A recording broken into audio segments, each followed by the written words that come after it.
I was so indoctrinated into that thought process that even though I was waking up, it still terrified the living crap out of me.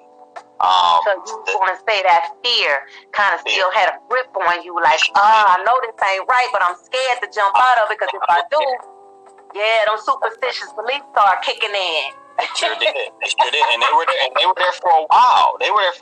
Like they were there. I'm like, oh my God, am I leaving my family vulnerable now? Are they gonna be, are they gonna die in a fiery crash? Now, it was so many thoughts was going through my brain, and but here's what sort of that was knowledge. Just slowly but surely gaining more knowledge. What I found, what really started turning the clock on me believing in that stuff wholeheartedly and blindly, was when I started studying for real, when I started becoming knowledgeable for real under the teachings and the guidance of the Honorable Dr. Clifford Black, and started really understanding things.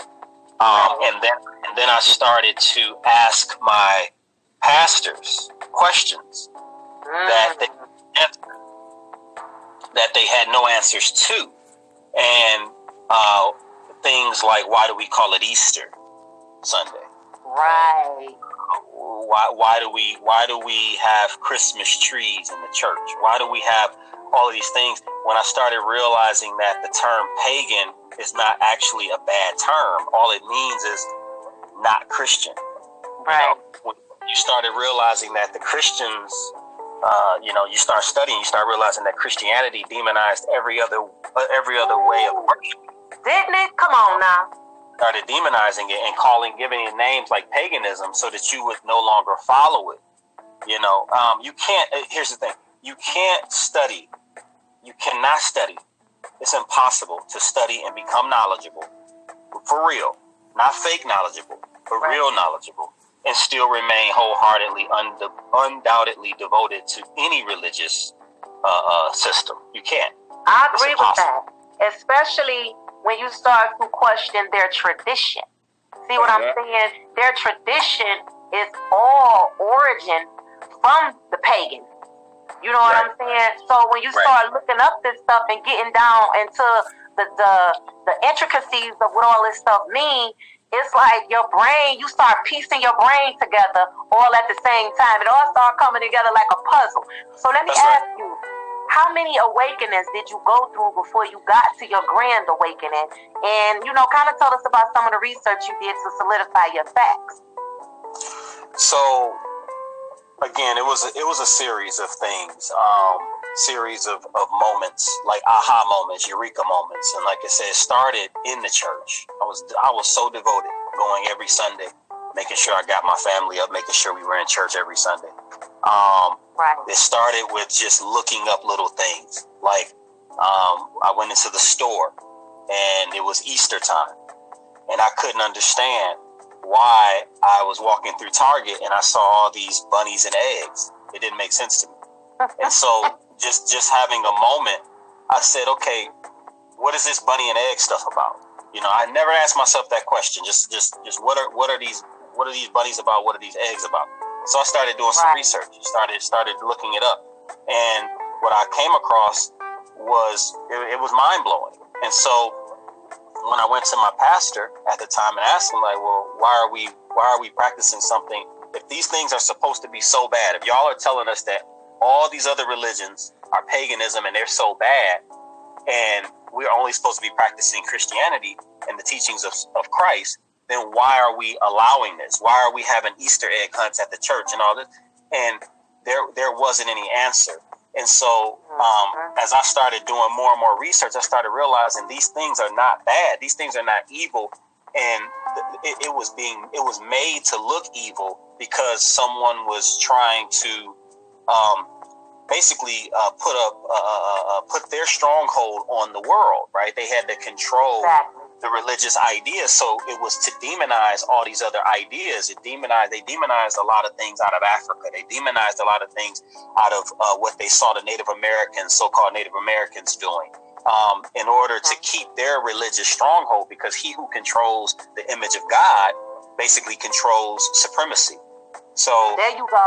Come on with it. So it was a series. I would be a lie if I said that it was just one thing or there was one experience. It was a multitude of different experiences. Exactly. And there was a lot of letting go and a lot of relearning. And I'm going to tell you, one of the most important things for me in really starting to understand what you say, facts or truth, was when I started learning that we don't understand the English language. Now, that's confusing to a lot of people. They say, what do you mean? When I tell people, I said, you don't speak English. You think you do, right? They don't get that. That becomes offensive. So I'm careful about how I say that to people now.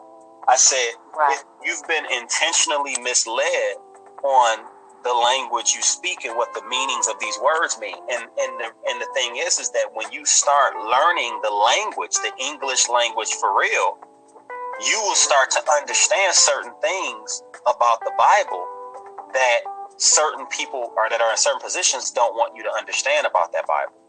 You know? Exactly. And you know, it's crazy because, you know, when I went through the same kind of awakenings that, you know, we're similar. Even though we come from two different beliefs, it feels a little bit similar to when you start awakening. The first thing you start doing is asking yourself questions. You start noticing small things, little minute things, and you start saying, well, wait a minute, how does this correlate to that over there? And then when you do have the guts, because what they try to do is make you think it's wrong to ask these questions, you know, and I'm going to tell you what I learned on my journey. A way of listening to, I think her name is Lady C and JT. They were former Jehovah's Witnesses, okay? And I used to watch their videos. And he had a saying that I'd rather have questions that I can't answer than have answers that I can't question. And when he said that, it stuck to my bones like soul food, baby. And I said, you know what? He's right. So when I started asking questions, there were no answers. It was called, are you questioning Jehovah? I said, no, I'm questioning you. That's right. I don't see Jehovah nowhere this building. I'm asking you questions. Well, you ask, he's the one that inspired it. Okay, but who wrote it?